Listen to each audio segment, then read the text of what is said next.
So continuing with the causes of jobless growth. In that, the first one is the over tertiarization of Indian economy, which we have discussed earlier in detail. So this was the first cause of jobless growth, that was over tertiarization of Indian economy. Now the second one is neglect of manufacturing sector, that is the muted or stagnant manufacturing sector.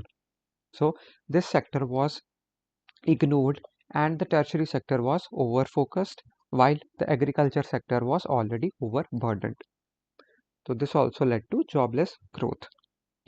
There was lack of vocational training and skill development. Increase in labor force because the population was growing and so was the labor force. So the growing population and the labor force could not be accommodated and they could not be provided adequate job opportunities. Then is the lack of infrastructural development, overburdened agriculture sector, rapid rural urban migration. तो rural areas में because agriculture is the main occupation और agriculture जो है वो already overburden है, तो लोग जो हैं वो रूरल एरिया से अर्बन एरियाज में माइग्रेट कर रहे हैं और यहाँ पे आके वो लोग कोई ना कोई जॉब ढूंढ रहे हैं. सो यहाँ पे आके भी बिकॉज पॉपुलेशन तो अर्बन एरियाज की बढ़ती जा रही है वाइल द रिसोर्सेज जो हैं वो तो लिमिटेड हैं या बहुत स्लोली ग्रो कर रहे हैं, इनफैक्ट एग्जॉस्ट हो रहे हैं. तो उसकी वजह से जो अर्बन एरियाज में लोग बढ़ते जा रहे हैं तो जॉब अपॉर्चुनिटीज उतनी बढ़ नहीं रही हैं, तो there is jobless growth. Tertiary sector तो बढ़ता जा रहा है, उसका मेन सेंटर ही अर्बन एरियाज में है, तो टर्शरी सेक्टर सर्विसेज सेक्टर जो वो तो बढ़ता जा रहा है and so it is providing the it's contribution towards the GDP growth. But जो बाकी सेक्टर्स हैं वो थोड़े से अंडर डेवलप्ड रह गए. Then is the failure of MSMEs to grow bigger, more focus on capital intensive growth than labour intensive growth, जिसकी वजह से एडिक्वेट एम्प्लॉयमेंट अपॉर्चुनिटीज जो हैं वो जनरेट नहीं की जा सकी और ये जो एक्सेस लेबर है ये उस सेक्टर में एब्सॉर्ब नहीं हो पाया. Then are the stringent labour laws. पहले ज़्यादा स्ट्रिंजेंट थे, अब तो काफ़ी इसमें स्मूथनेस आ गई है, काफ़ी लिबरल हो गए हैं हम लोग. Then is large informal sector. ये तो हमने पढ़ा ही है कि मेजॉरिटी पोर्शन जो इंडियन इकोनॉमी का है that is an informal sector. तो these were the causes of jobless growth. इसमें से over tertiarisation of Indian economy को हमने डिटेल में पढ़ा है और बाकी ये सारे और पॉइंट्स भी हैं. Then is the impact of jobless growth. तो जॉबलेस ग्रोथ के क्या इम्पैक्ट हैं? तो first of all social aspect से हम लोग देखेंगे कि सोसाइटी पे इसके क्या क्या इम्पैक्ट्स पड़ते हैं. तो the first one is that Indians were called software coolies.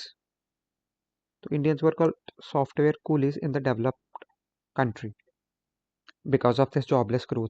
तो software that represents the tertiary sector, उसकी तो ग्रोथ हो रही थी बट बाकी सेक्टर्स जो थे वो अंडर डेवलप्ड रह गए, ओवर टर्शराइजेशन हो गई और जिसकी वजह से जॉबलेस ग्रोथ हो गई. तो डेवलप्ड कंट्रीज में, वेस्टर्न कंट्रीज में इंडियंस को सॉफ्टवेयर कूलीज बोला जाता था. देन इज सोशल अनरेस्ट भी हो सकता है इसकी वजह से, for example protest specially among the youth. Then is growing reserve of frustrated unemployed youth that threatens to turn India's demographic dividend into a demographic bulge. तो डेमोग्राफिक डिविडेंड क्या है? एक ऐसा टाइम पीरियड है जब इंडिया की जो young population है, जो प्रोडक्टिव पॉपुलेशन है, वो सबसे ज़्यादा होगी, पीक पे होगी. तो that time is called demographic dividend और उसको हमें इफेक्टिवली यूज़ करना है उस टाइम पीरियड को, सो दैट कि जो वो डेमोग्राफी है उसका जो चेंज आया है कि जो प्रोडक्टिव पॉपुलेशन ज़्यादा है वो इफेक्टिवली यूज़ हो सके और वो कंट्री की डेवलपमेंट में कंट्रीब्यूट कर सके. अदरवाइज अगर उसको उस डिविडेंड को यूज़ नहीं किया गया तो it would result into demographic bulge और demographic disaster rather than demographic dividend. Because अगर वो जो प्रोडक्टिव यूथ है वो अनएम्प्लॉयड ही रह गया तो वो कंट्री के डेवलपमेंट में अपना कंट्रीब्यूशन नहीं दे पाएगा, जिसकी वजह से वो बढ़ी हुई जो यंग पॉपुलेशन है उसका कोई फायदा ही नहीं रहेगा. तो that is we need to reap the demographic dividend, otherwise it will turn into demographic bulge. Then is perpetuating joblessness and vicious cycle of poverty.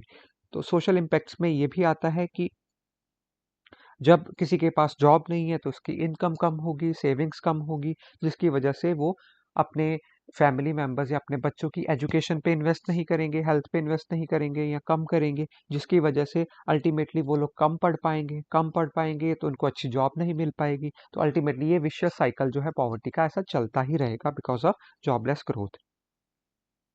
So these were the social impacts. Economic aspect से बात करें हम लोग तो agriculture contributed only around 18% to the GDP, but it employed over 42% of the labor force. तो agriculture में 42% of the India's labour force is engaged in agriculture, that is in primary sector, but primary sector का overall जो GDP को contribution है that is only 18%, thus reducing the marginal productivity of the labor. That is the problem of disguised unemployment. Then is over tertiarization of Indian economy, ये हमने पढ़ लिया है, and then growth of informal sector. तो ये सारे economic aspects हैं jobless growth के। पॉलिटिकल इफेक्ट में क्या है कि increased government expenditure on social welfare. अब जब लोगों के पास ज़्यादा पैसा नहीं है तो गवर्नमेंट को सोशल वेलफेयर के लिए ज़्यादा काम करना पड़ेगा, सोशलिस्टिक स्कीम्स को ज़्यादा चलाना पड़ेगा, जिसकी वजह से गवर्नमेंट को ज़्यादा स्पेंड करना पड़ेगा, गवर्नमेंट का खर्चा ज़्यादा आ जाएगा on social welfare. Example unemployment compensation. तो पॉलिटिकल इसके इफेक्ट्स भी हैं, इकोनॉमिक रेमिफिकेशंस भी हैं, सोशल इम्पैक्ट्स भी हैं। तो these were the impacts of jobless growth. तो अनएम्प्लॉयमेंट जो है ये सिर्फ एक इकोनॉमिक प्रॉब्लम नहीं है, ये सोशल और पॉलिटिकल प्रॉब्लम भी है, बिकॉज ये लाइफ के हर एस्पेक्ट को किसी ना किसी तरीके से इम्पैक्ट करती है। Then we come on to this data that experts argue that growth of the manufacturing sector will be the key for growth in income and employment. तो experts का ये मानना है कि growth of manufacturing sector will be the key for growth in income and employment. उनका ऐसा मानना क्यों है? Because according to them, for every job created in manufacturing sector, 3 additional jobs are created in related activities. तो manufacturing sector की में एक job create की जाए तो 3 एडिशनल जॉब्स क्रिएट हो जाएंगी इससे रिलेटेड एक्टिविटीज में। Then is manufacturing in India is scalable and has higher labor absorption in comparison to services. तो मैन्युफैक्चरिंग सेक्टर जो है उसको बढ़ाया जा सकता है, इट इज स्केलेबल एंड जो ज़्यादा लेबर है वो इसमें एब्जॉर्ब किया जा सकता है। सर्विसेज सेक्टर में हमने देखा कि सिर्फ स्किल्ड लोग, पढ़े लिखे लोग ही उसमें जा सकते हैं जिनके पास रिलेटेड एक्सपर्टीज है अपनी फील्ड में, बट जो मैन्युफैक्चरिंग सेक्टर है उसमें लेबर एब्जॉर्प्शन की कैपेसिटी ज़्यादा है।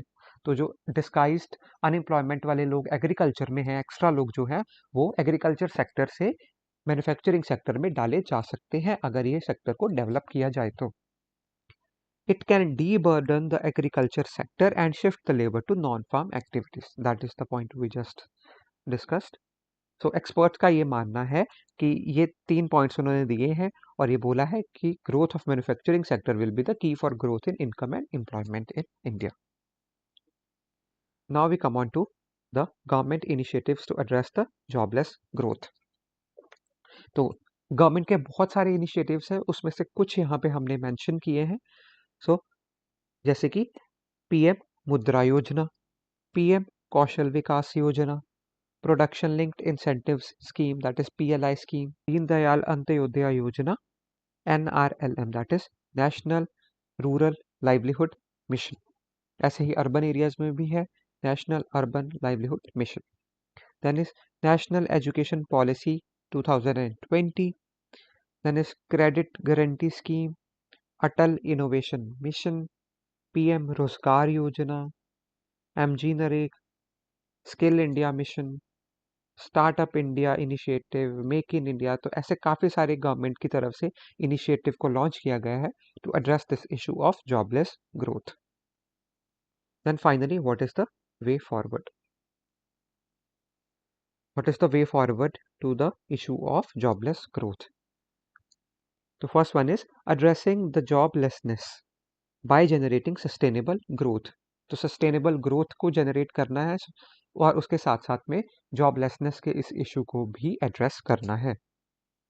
Then is labour law reforms, attracting foreign investment in India, foreign investment आएगी तो इंडिया में इंफ्रास्ट्रक्चर डेवलपमेंट होगा, वो लोग यहाँ पे इन्वेस्ट करेंगे, जॉब अपॉर्चुनिटीज क्रिएट होंगी। वोकेशनल स्किल्स एंड ट्रेनिंग तो ज़रूर चाहिए हर एक फील्ड में। Gradual shifting of the workers away from the overburden agriculture sector. So हमें एग्रीकल्चर सेक्टर में जो ओवर एम्प्लॉयड, जो ओवरबर्डन एग्रीकल्चर सेक्टर है उसमें से जो एक्स्ट्रा लोग हैं उनको निकाल के हमें उन वर्कर्स को मैन्युफैक्चरिंग सेक्टर में डालने की ज़रूरत है, बट ग्रेजुअल शिफ्ट होना चाहिए, अब्रप्ट नहीं। Then is promoting entrepreneurship among the youth. Entrepreneurship और इनोवेशन आएगी तो लोग अपने अपने खुद के बिजनेस बना सकते हैं, स्टार्टअप्स आ सकते हैं, तो जिसकी वजह से we can become job provider rather than job seeker. Then is accessible and easier credit facilities. Credit facilities मतलब लोन्स की फैसिलिटीज। तो ये जो मॉनेटरी बेनिफिट्स हैं, जो ये लोन्स की फैसिलिटीज हैं, ये असेसेबल होनी चाहिए और इजीली लोगों को ये मिल जानी चाहिए, ज़्यादा प्रॉब्लम्स नहीं आनी चाहिए, otherwise people tend to borrow money from money lenders who tend to exploit them. So इसीलिए ज़रूरी है कि फॉर्मल क्रेडिट फैसिलिटीज आए, फॉर्मल लैंडिंग हो बजाय की informal lending. Finally, promoting startups, self-help groups, etc. So all these can be written as the way forward towards the problem of jobless growth in India.